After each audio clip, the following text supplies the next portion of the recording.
hope you all are fine. Welcome to Sri Banajot English Academy.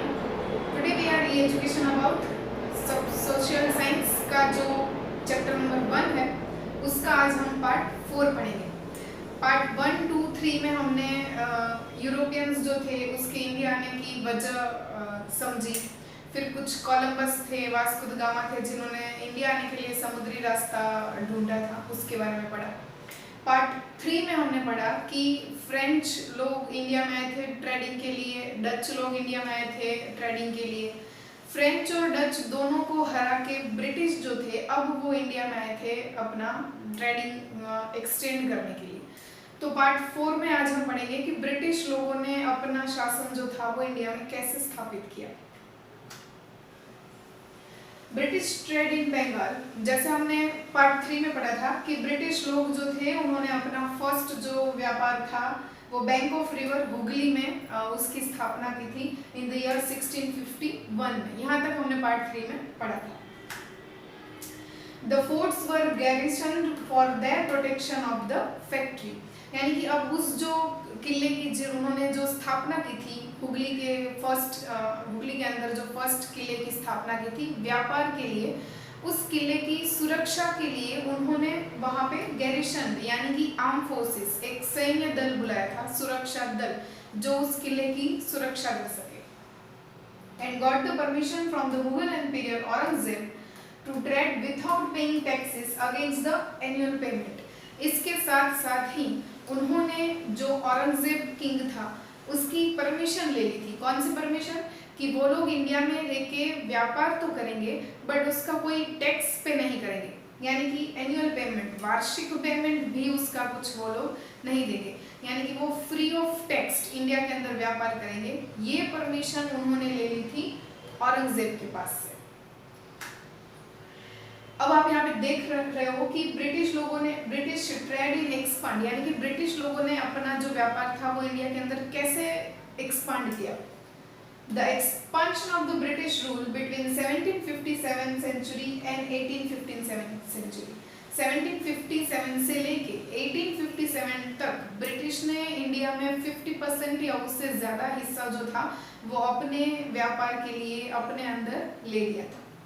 जैसे आप यहाँ पे देख रहे हो कि 1797 के अंदर ये जो ब्लू पार्ट आप देख रहे हो हल्का सा स्काई कलर वो ब्रिटिश रूल का है और जो येलो पार्ट है वो लोकल यानी कि इंडिया के रूलर का है.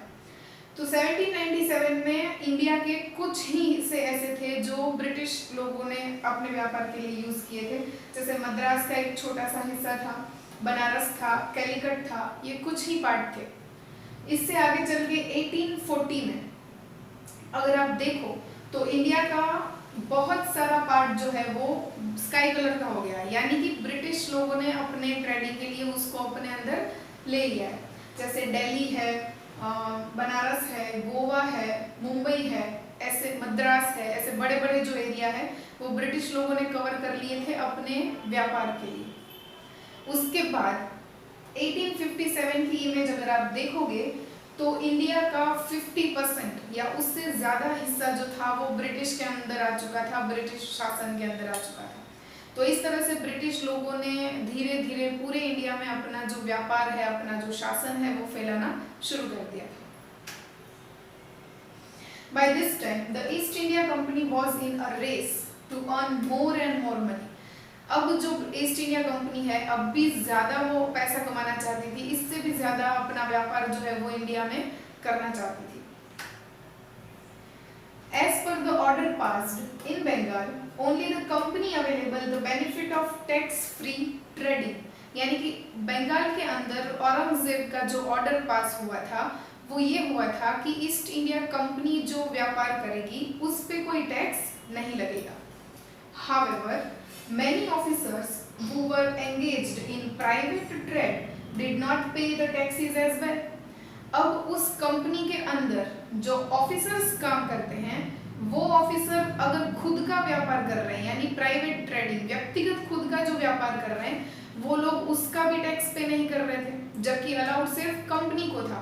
अगर उस कंपनी का कोई एम्प्लॉय है वो अपना खुद का बिजनेस कर रहा है तो उसको तो टैक्स पे करना होता है, बट वो लोग वो भी टैक्स पे नहीं कर रहे थे, जो कि गलत चीज थी. As the income generated from the tax collection in Bengal reduced. अब इसका नतीजा क्या हुआ कि बंगाल के अंदर जो इनकम जनरेट होती थी टैक्स के जरिए वो क्या हो गई, कम हो गई। Which was opposed by the nawab of Bengal Murshid Quli Khan.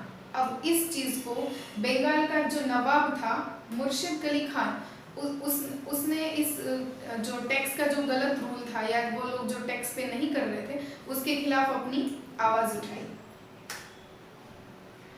This dispute kept on reoccurring even during the time of Alivardi Khan. After Alivardi Khan, his son Sirajuddaulah took charge. अब मर्शिद कली खान से जो लड़ाई की शुरुआत हुई थी उसका सन अलीवर्दी खान और अलीवर्दी खान का भी सन सिराजुद्दौला उसने ये डोर संभाल ली कि ये जो टैक्स के विरोध में जो चल रही है तकरार उसको वो खत्म करेगा। He got involved into a major battle with the British और इसी चक्कर में जाने अनजाने उसने ब्रिटिश के साथ एक बहुत बड़ी जंग छेड़ ली थी। अब उसके जरिए बैटल्स हो चुकी, दो बड़ी बैटल हुई थी उस टाइम पे, battle of Plassey and battle of Berkshire. अब देखते हैं कि बैटल ऑफ प्लासी जो थी वो कैसे हुई थी और उसका एंड जो था वो क्या हुआ था। Sirajuddaulah become nawab of Bengal in the year 1756, यानी कि 1756 के अंदर सिराजुद्दौला जो था वो बंगाल का नवाब बन चुका था। He had an overwhelming influence over the British। अब उसने ब्रिटिश लोगों के ऊपर अपना विरोध जो था वो इतना स्ट्रांगली दिखाया था, यानी कि वो हावी हो चुका था ब्रिटिश लोगों के ऊपर। ओवरवेलमिंग होना यानी कि इसके ऊपर हावी हो जाना। तो सिराजुद्दौला जो था वो ब्रिटिश लोगों के ऊपर हावी हो चुका था, जो ब्रिटिश लोगों को बिल्कुल पसंद नहीं आया। The British helped the competitors of Sirajuddaulah by conspiring against him so that he would not remain on the throne of Bengal। अब क्योंकि ब्रिटिश लोगों को सिराजुद्दौला जो था वो पसंद नहीं था तो उन्होंने क्या किया, सिराजुद्दौला के जितने भी कॉम्पिटिटर्स थे यानी कि जितने भी दुश्मन थे वो सबके साथ मिलके उसने ये पूरी कोशिश की कि सिराजुद्दौला जो है वो अब बंगाल का नवाब ना रहे। He ordered that the British should not forty the factory, pay the taxes as per the rules and trade as per the terms and conditions। अब सिराजुद्दौला ने ये ऑर्डर, ये फरमान जारी कर दिया कि ईस्ट इंडिया कंपनी जो है वो अपने आप को मजबूत नहीं कर सकती। ईस्ट इंडिया कंपनी को अगर इंडिया के अंदर व्यापार करना है तो कंपनी को भी टैक्स पे करना होगा as per rule. This provocation was enough for Siraj to opt for war and he succeeded in expelling the British from Calcutta। अब ये जो प्रोवोकेशन था वो काफ़ी था ब्रिटिश के साथ सिराज की जंग के लिए और ऐसे ही हुआ। सिराजुद्दौला की जंग हो गई ब्रिटिश के साथ इस ऑर्डर के पास करने के बाद, क्योंकि ब्रिटिश लोगों को टैक्स पे करना मंजूर नहीं था। और फाइनली सिराजुद्दौला जो है वो सक्सेस भी रहा यानी कामयाब भी रहा ब्रिटिश लोगों को कलकत्ता से बाहर करने में, यानी कि ब्रिटिश फाइनली सिराजुद्दौला के सामने हार गए और कलकत्ता के अंदर वो लोग अपना व्यापार जो है वो वापस ले लिया यानी कि बंद कर दिया। लेकिन ब्रिटिश रुकने वाले नहीं थे। Re-attack of British. The British counter attack under the leadership of Robert Clive. अब ब्रिटिश लोगों ने रॉबर्ट क्लाइव नाम का उनका एक कमांडर था, उसके अंदर उन्होंने वापस उद्दौला जो था उसके ऊपर वापस अपना अटैक किया। Clive bribed Mir Jafar the commander in chief of Sirajuddaulah with a promise to confer the throne of Bengal to him and convinced him to join their side। अब ये जो रॉबर्ट क्लाइव था वो ब्रिटिश लोगों का एक सेनापति, उसका एक कमांडर था। उसने क्या किया, मीर जाफर जो था वो सिराजुद्दौला का सेनापति था, उसको ये लांच दे दी, ये रिश्वत दे दी कि अगर वो ब्रिटिश लोगों की हेल्प करेंगे सिराजुद्दौला को मारने में तो ब्रिटिश लोग जो है वो मीर जाफर को बंगाल का थ्रोन बना देंगे यानी कि बंगाल का किंग बना देंगे। तो रॉबर्ट क्लाइव ने ये रिश्वत देके मीर जाफर को फाइनली अपने तरफ कर लिया। With this help, Robert Clive defeated and murdered Siraj ud-Daula in the battle of Plassey. और फाइनली जो ब्रिटिश लोगों का जो चाल था वो कामयाब हो गया। मीर जाफर की हेल्प से उन्होंने सिराजुद्दौला का खून करवा दिया और बैटल ऑफ प्लासी में सिराजुद्दौला जो है वो हार गया। This was the first war fought by the company in India। अब ये ईस्ट इंडिया कंपनी की पहली लड़ाई थी इंडिया के अंदर।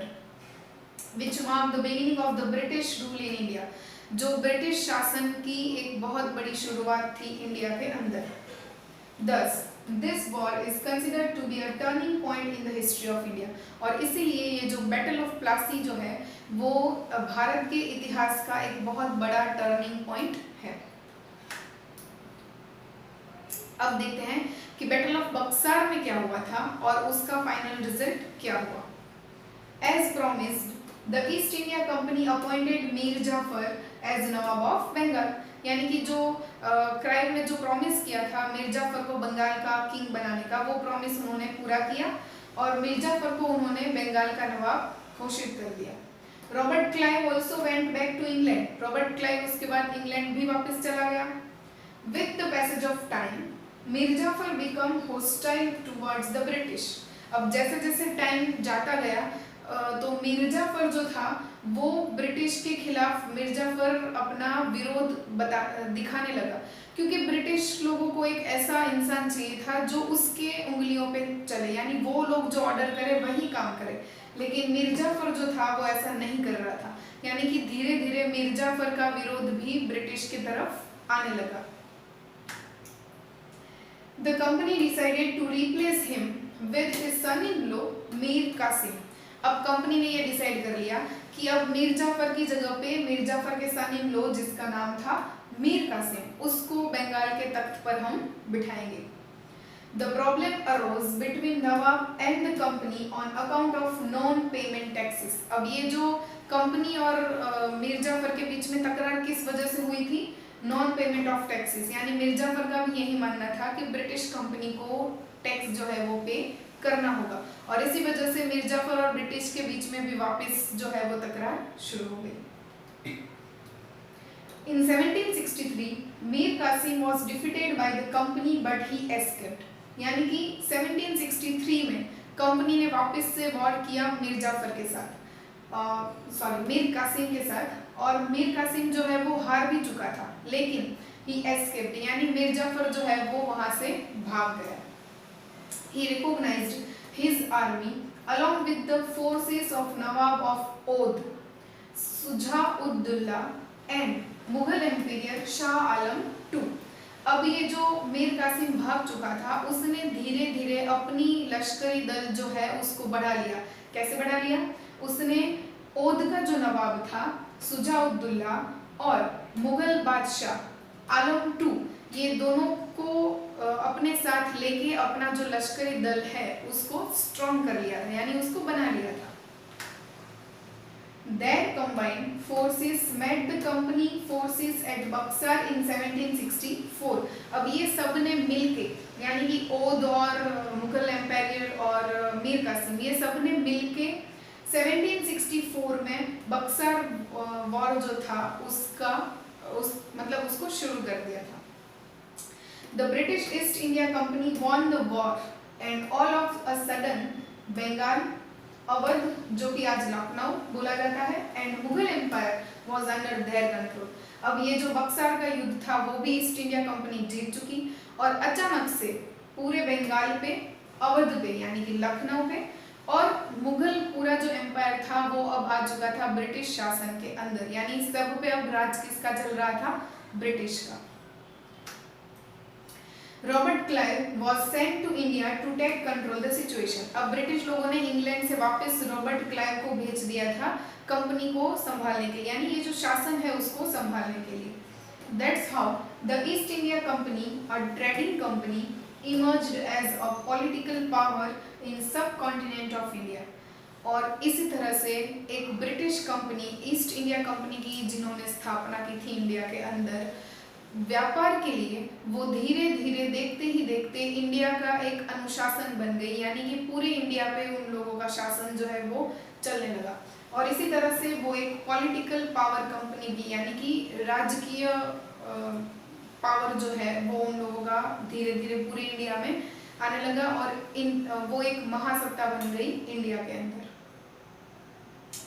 तो यहीं पे हमारा पहला चैप्टर जो है वो खत्म होता है एंड आई होप कि आप सबको अच्छे से समझ में आ गया होगा and you all are enjoying it. Thank you.